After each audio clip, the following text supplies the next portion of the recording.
Hello everyone and welcome back to another tutorial from Gameplay Classic.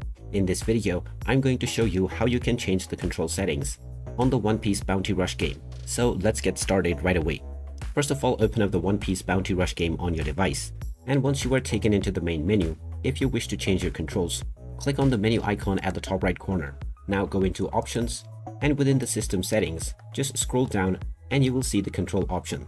Click on the Set button, and now you can choose between two presets. You may change the buttons for both your controller as well as your keyboard. Make sure your controller is connected in order to change the controller buttons.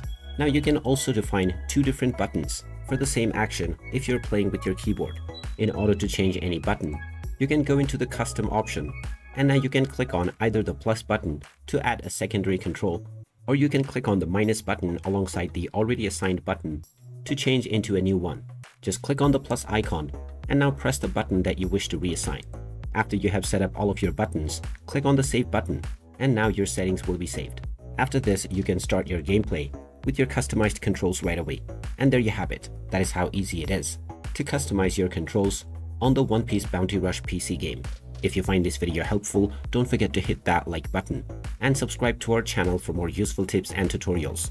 Thanks for watching, and I will see you again in the next one.